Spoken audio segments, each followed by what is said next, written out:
Bonjour à toutes et à tous. Dans cette vidéo produite par l'École française de lecteur-correcteur, nous allons apprendre à annoter un fichier PDF sur Adobe Acrobat Reader d'ici.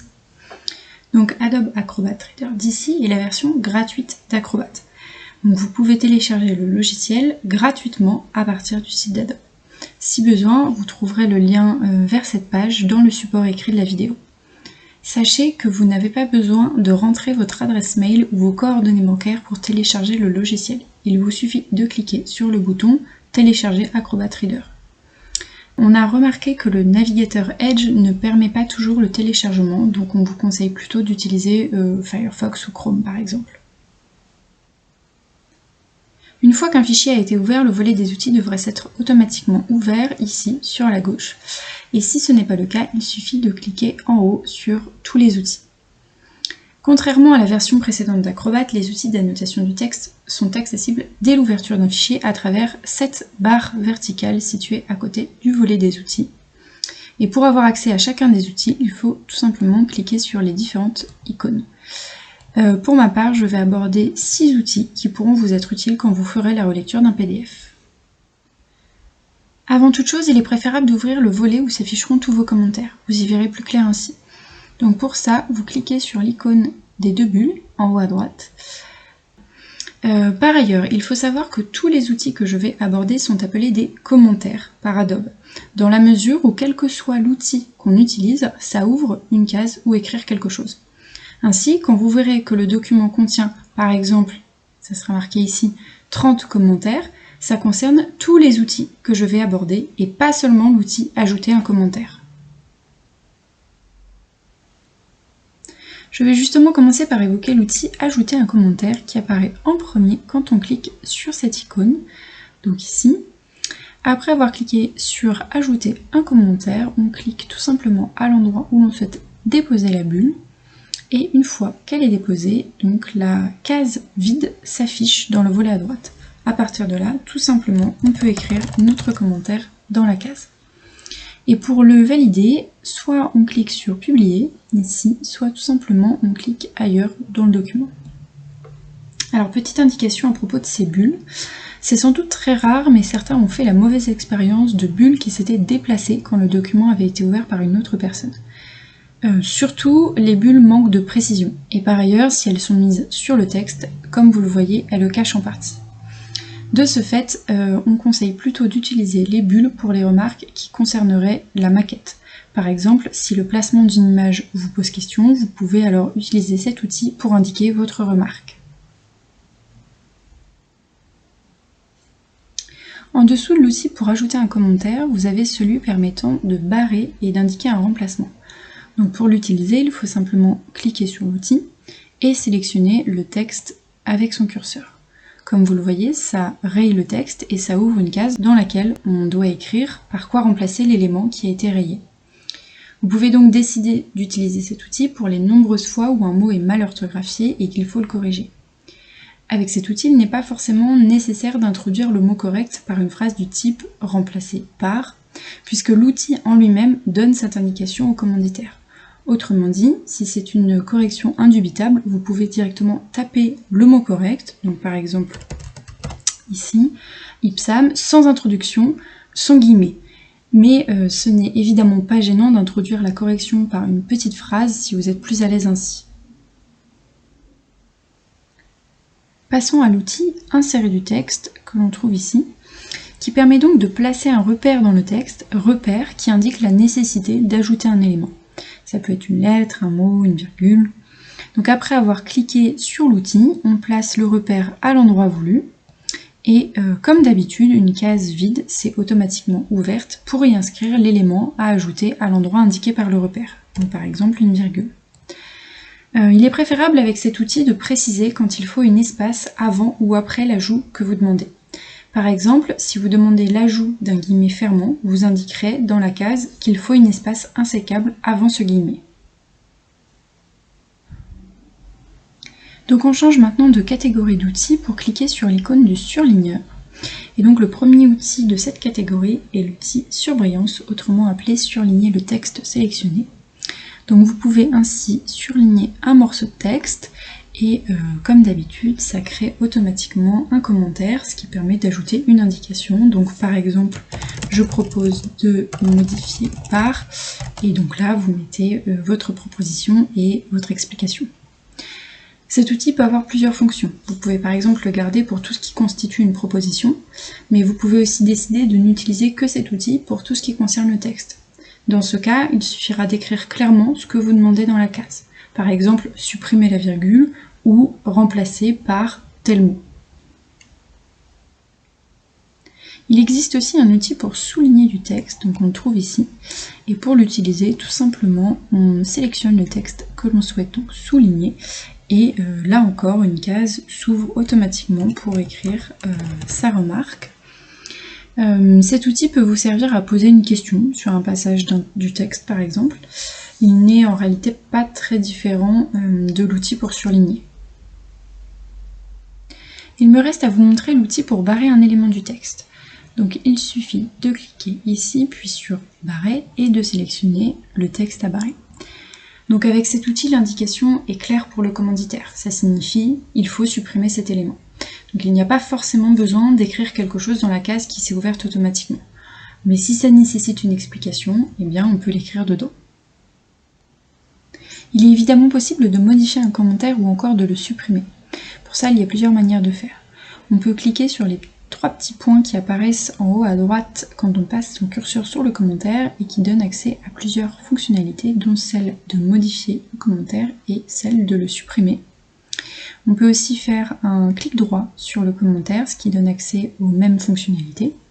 Et pour le modifier, vous pouvez également faire un double clic sur le commentaire, ce qui vous place directement dans la case et vous pouvez ainsi modifier le texte. Si le commentaire est vide et que vous souhaitez finalement ajouter du texte, il vaut mieux faire le double clic au-dessus de cette case ici, puisque vous n'êtes pas en soi en train de répondre à un commentaire, mais d'en écrire un. Et ensuite, comme précédemment, on peut cliquer ailleurs pour valider la modification. Pour le supprimer, vous pouvez également cliquer sur le texte qui a été donc surligné, barré, etc. et cliquer sur la petite poubelle qui s'affiche juste au-dessus. Attention à ne pas laisser de commentaires inutiles. Par exemple, si vous avez fait une mauvaise manip et qu'il y a 2 commentaires similaires, pensez à supprimer l'un des 2. En sélectionnant propriété, donc en faisant un clic droit par exemple sur la bulle de commentaire, mais ça peut aussi être en passant par les 3 petits points ou en faisant un clic droit sur la case, peu importe. En cliquant sur propriété, vous avez la possibilité donc de changer la couleur et dans général, vous pouvez également changer le nom qui s'affiche. Si vous souhaitez que ce nom ou cette couleur soit utilisé pour tous les commentaires, pensez à cocher par défaut ici. Et quand c'est une note de commentaire, comme ici, vous pouvez également changer donc l'icône pour, par exemple, mettre un pointeur. La couleur peut également et plus simplement être modifiée à partir de la barre verticale ici. Donc on peut choisir de modifier la couleur, mais également l'opacité. Et chaque outil peut avoir une couleur différente. Donc prenons l'exemple de la couleur pour surligner. On prend l'outil, on sélectionne quelque chose, et donc on peut modifier la couleur et l'opacité. Donc ça s'appliquera à ce commentaire, mais aussi à tous ceux qui suivront. En revanche, comme vous le voyez, ça ne change pas la couleur qui avait été utilisée jusqu'ici pour le même outil. Mais vous pouvez toujours changer la couleur qui a été utilisée pour tel ou tel commentaire en cliquant sur le commentaire en question, donc soit à partir du volet des commentaires ici, soit directement en cliquant sur le texte qui a été barré, surligné, etc. Et si vous choisissez cette seconde option, alors vous pourrez donc changer la couleur à partir de cette petite fenêtre qui s'affiche, voilà, tout simplement.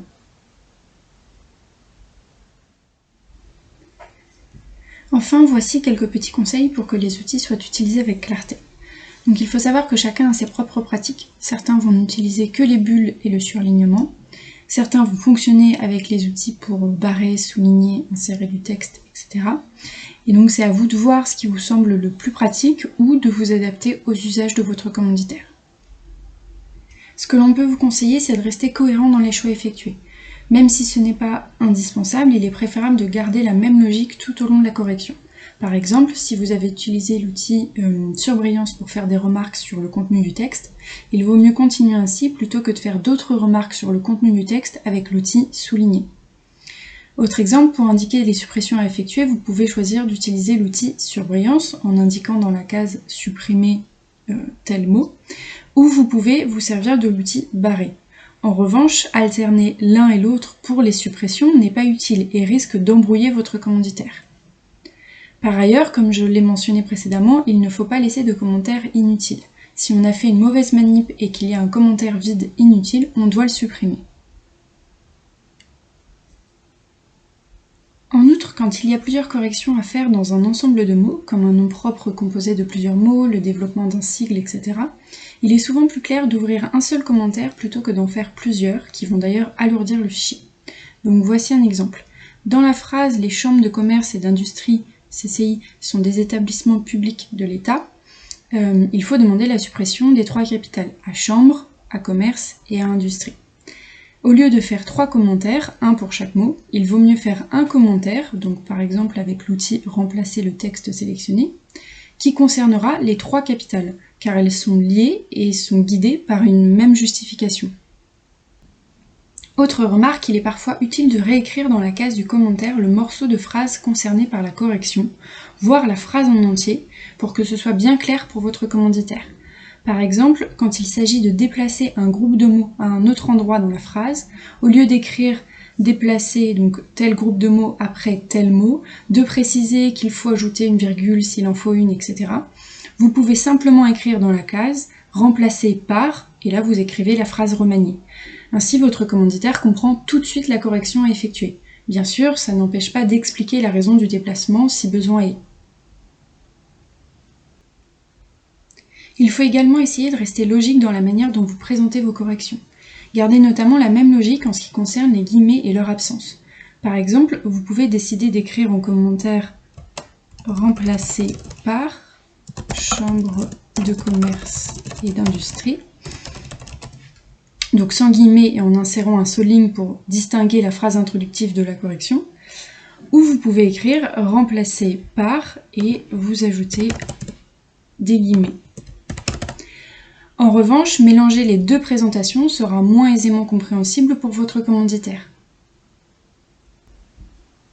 Enfin, il faut veiller à bien relire ces corrections pour limiter au maximum les coquilles. Ça permet bien sûr d'être crédible, mais aussi d'éviter que le commanditaire ajoute des fautes en intégrant ce qu'on lui demande. À ce sujet, quand vous écrivez dans la case du commentaire le mot corrigé, attention aux capitales. Par exemple, imaginons qu'il faut remplacer le mot dollar par aqua. Même s'il peut être tentant d'écrire le mot avec une capitale initiale car une phrase est censée commencer par une capitale, il faut bien écrire aqua sans capitale pour que le commanditaire ne se trompe pas en intégrant le changement. Globalement, il faut garder en tête qu'un commanditaire va devoir traiter vos corrections. Il ne faut pas qu'il ait à relire 3 fois votre commentaire pour comprendre la correction à intégrer. La tâche doit lui être facilitée autant que possible. Et une dernière précision, sachez que certaines fonctionnalités ne peuvent pas être utilisées si le PDF n'a pas de texte sélectionnable, comme ça peut arriver. Ce sera le cas des outils pour barrer, souligner, insérer du texte et remplacer du texte. On peut alors se servir des outils pour surligner le texte ou ajouter des bulles. Surtout, n'oubliez pas d'enregistrer votre document avec les modifications effectuées. Il suffit de cliquer sur l'icône de la petite disquette et de choisir le dossier dans lequel vous souhaitez mettre le fichier. Normalement, vous serez automatiquement sur votre ordinateur. Si c'est le cas, ceux qui s'affichent, ce sont vos dossiers. Vous pouvez en choisir un autre en cliquant sur « Choisir un autre dossier ». Vous allez alors retrouver la présentation classique de vos dossiers. Voilà, c'est à peu près tout ce qui peut vous être utile sur Acrobat Reader en tant que correcteur ou correctrice. Merci d'avoir suivi cette vidéo produite par l'École française de lecteurs-correcteurs. Et si vous avez la moindre question concernant le sujet, vous pouvez utiliser le forum sur votre plateforme.